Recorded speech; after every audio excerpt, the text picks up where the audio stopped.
এখন পর্যন্ত এই স্বৈরাচার হাসিনাকে উত্থান করেছেন এবং যারা মৃত্যুবরণ করেছেন তাদের আত্মার মাগফিরাত কামনা করছি।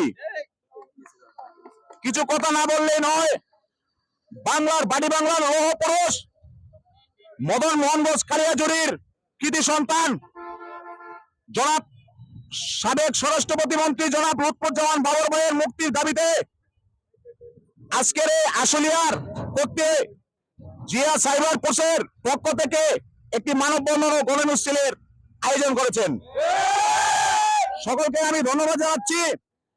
আমাদের আগামী রাষ্ট্রনায়ক তারুণ্যের অহংকার জনাব তারেক রহমান এবং স্বরাষ্ট্রমন্ত্রী জনাব লুৎফুজ্জামান বাবর ভাইয়ের ও বিএনপির সকল নেতাকর্মীদেরকে অবিলম্বে মুক্তি দিতে হবে। মুক্তি মুক্তি মুক্তি চাই, বাবর ভাইয়ের মুক্তি চাই, মুক্তি মুক্তি মুক্তি চাই, বাবর ভাইয়ের মুক্তি চাই, তারেক রহমানের মুক্তি চাই। আমি আরো বলতে চাই, বর্তমান অন্তর্বর্তীকালীন সরকার প্রধান উপদেষ্টা ডক্টর ইউনূস সাহেবের কাছে যে আমাদের এই সকল নেতাকর্মীকে অবিলম্বে মুক্তি দিতে হবে।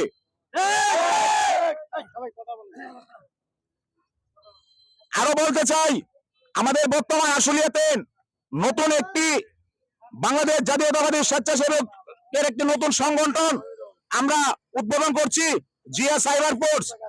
জিয়া সাইবার ফোর্সে সকল নেতাকর্মীদেরকে আমি ধন্যবাদ জানাতে চাই, যে নেতাকর্মীদের উদ্দেশ্যে আজকের এই মানববন্ধন অনুষ্ঠিত হয়েছে।